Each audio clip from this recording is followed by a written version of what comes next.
Animal Farm, Chapter 3 by George Orwell. How they toiled and sweated to get the hay in, but their efforts were rewarded, for the harvest was an even bigger success than they had hoped. Sometimes the work was hard. The implements had been designed for human beings and not for animals. And it was a great drawback that no animal was able to use any tool that involved standing on his hind legs. But the pigs were so clever that they could think of a way round every difficulty. As for the horses, they knew every inch of the field, and in fact understood the business of mowing and raking far better than Jones and his men had ever done. The pigs did not actually work, but directed and supervised the others. With their superior knowledge, it was natural that they should assume the leadership. Boxer and Clover would harness themselves to the cutter or the horse rake. No bits or reins were needed in these days, of course, and tramp steadily round and round the field with the pig walking behind and calling out, "Gee up, comrade," or "Woe back, comrade," as the case might be. And every animal down to the humblest worked at turning the hay and gathering it. Even the ducks and hens toiled to and fro all day in the sun, carrying tiny wisps of hay in their beaks. In the day they finished the harvest in 2 days less time than it had usually taken Jones and his men. Moreover, it was the biggest harvest that the farm had ever seen. There was no wastage whatever. The hens and ducks, with their sharp eyes, had gathered up the very last stalk. And not an animal on the farm had stolen so much as a mouthful. All through that summer, the work of the farm went like clockwork. The animals were happy as they had never conceived it possible to be. Every mouthful of food was an acute positive pleasure, now that it was truly their own food, produced by themselves and for themselves, not doled out to them by a grudging master. With the worthless, parasitical human beings gone, there was more for everyone to eat. There was more leisure too. Inexperienced though the animals were, they met with many difficulties. For instance, later in the year, when they harvested the corn, they had to tread it out in the ancient style and blow away the chaff with their breath. Since the farm possessed no threshing machine, but the pigs with their cleverness, and Boxer with his tremendous muscles always pulled them through. Boxer was the admiration of everybody. He had been a hard worker even in Jones' time, but now he seemed more like 3 horses than one. There were days when the entire work of the farm seemed to rest on his mighty shoulders. From morning to night he was pushing and pulling, always at the spot where the work was hardest. He had made an arrangement with one of the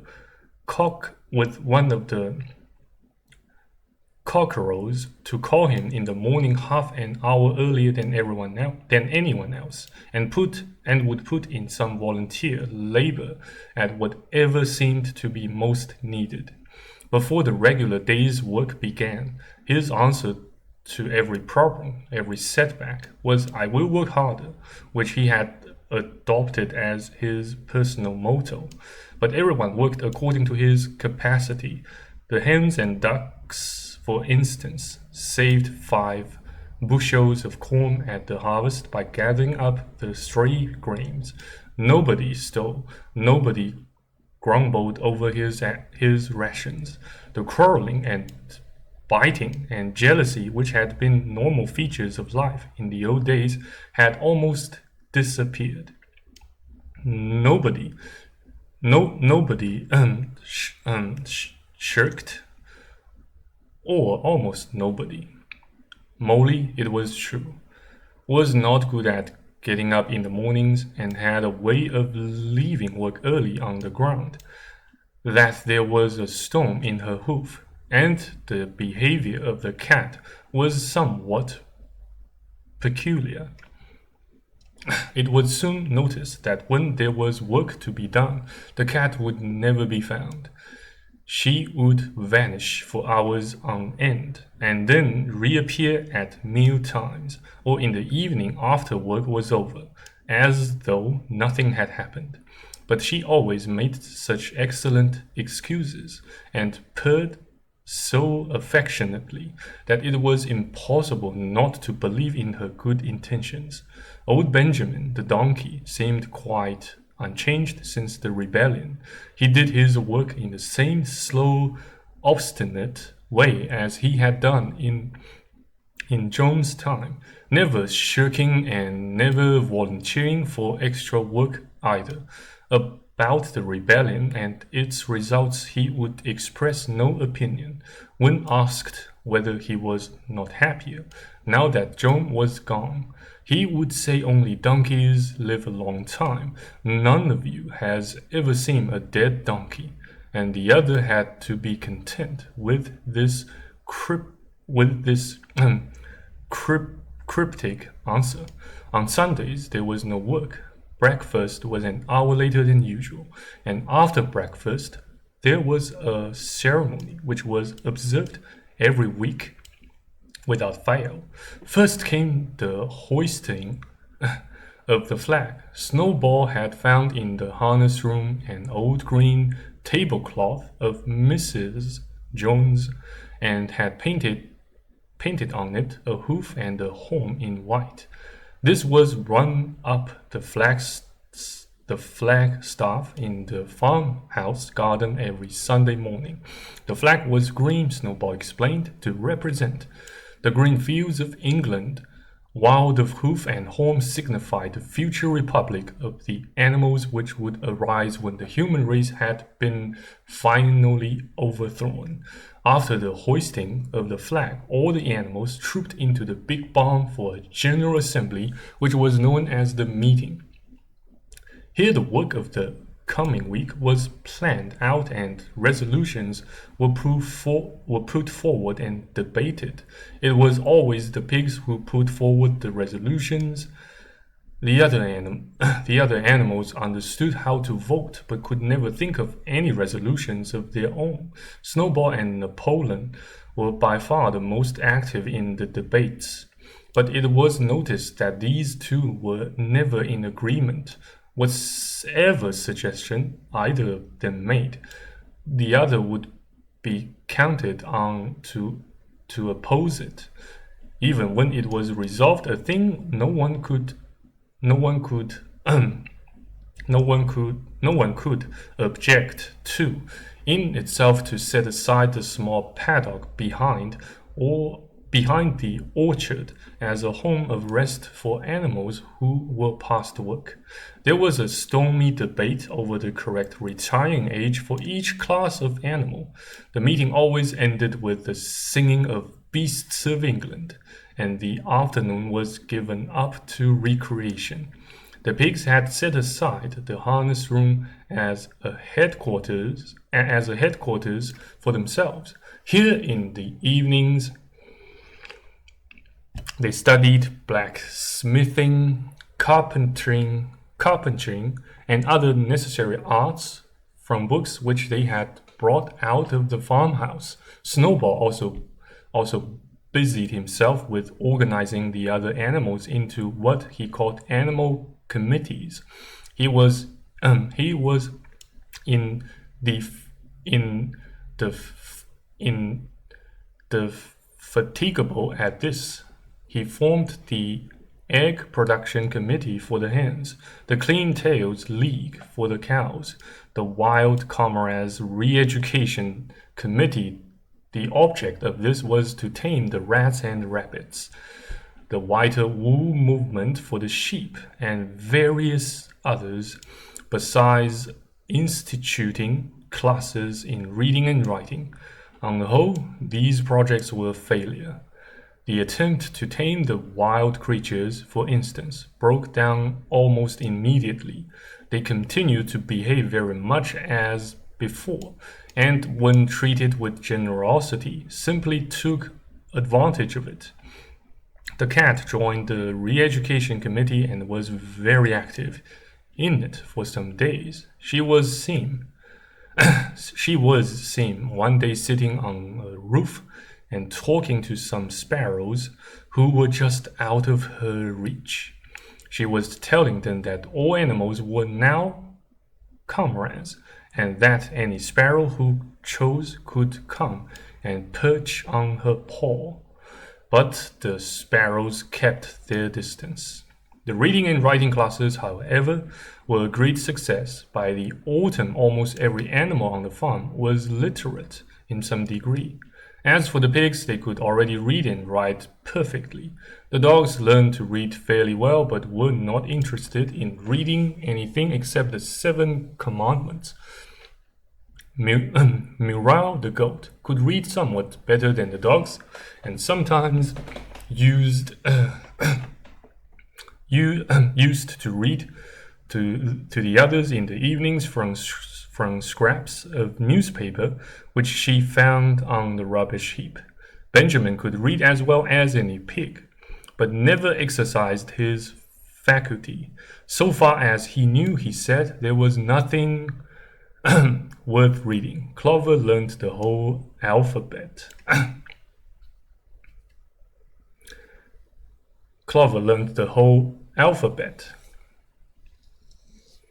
But could not put words together. Boxer could not get beyond the letter D. He would trace out A, B, C, D in the dust with his great hoof, and then would stand staring at the letters with his ears back, sometimes shaking his forelock, trying with all his might to remember what came next and never succeeding.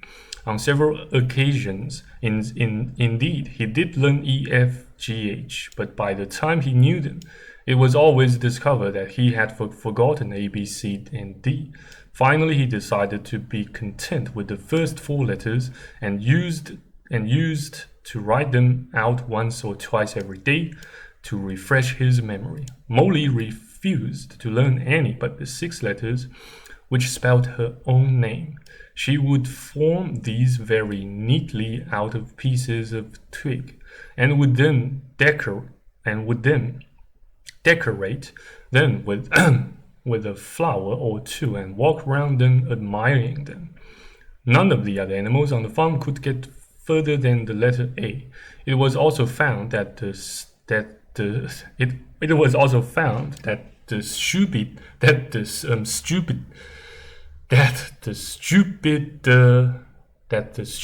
animals, such as the sheep, hens, and ducks, were unable to learn the 7 commandments by heart.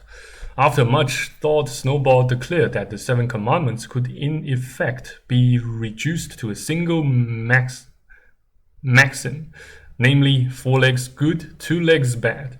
This, he said, contained the essential principle of animalism.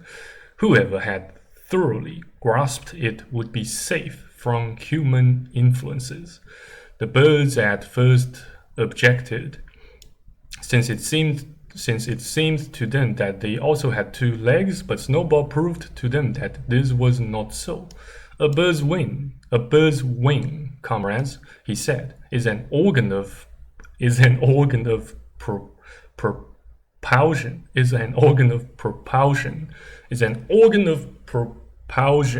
and not of manipulation. It should therefore be regarded as a leg.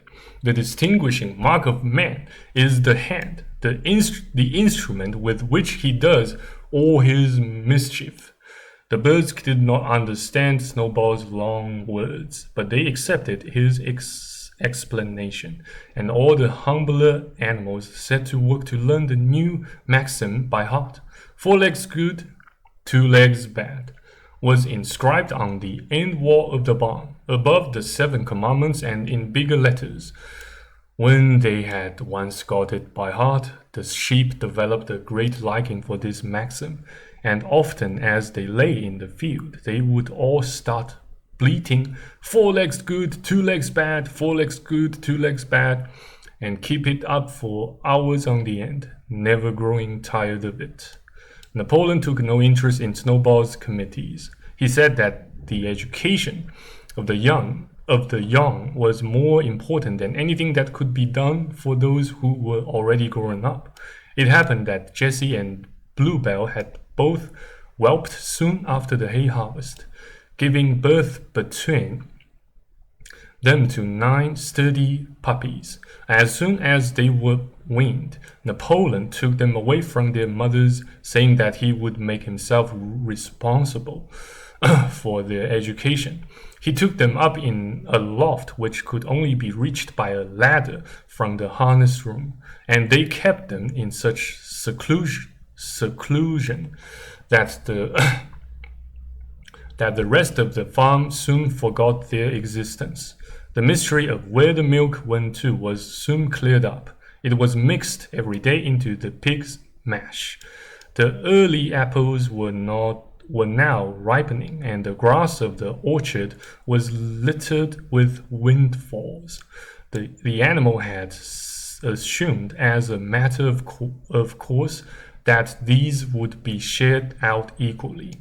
One day, however, the order went forth that all the windfalls were to be collected and brought to the harness room for the use of the pigs.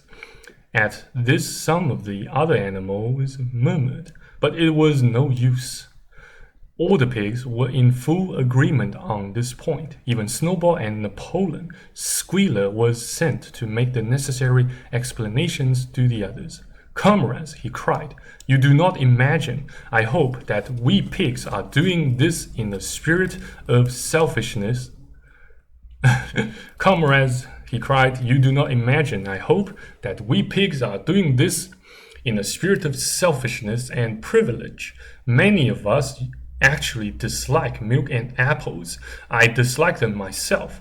Our sole object in taking these things is to preserve our health. Milk and apples, this has been proved by science, comrades, contain substances absolutely necessary to the well-being of a pig. We pigs are brain workers. The whole management and organization of this farm depend on us.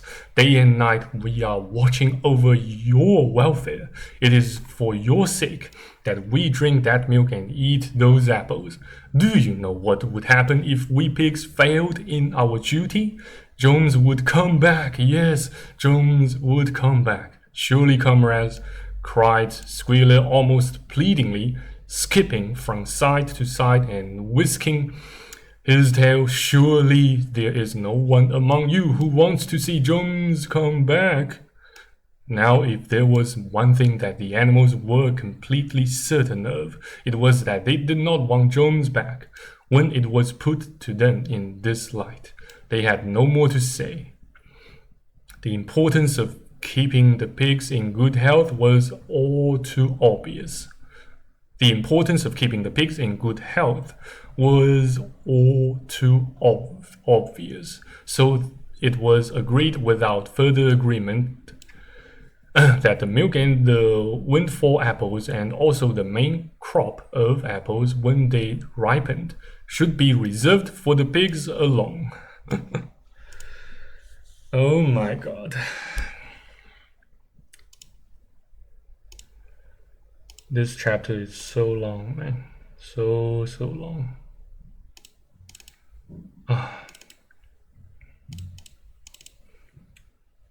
I just don't find the clockwork within my brain fully functioning tonight, so I might not make more videos tonight.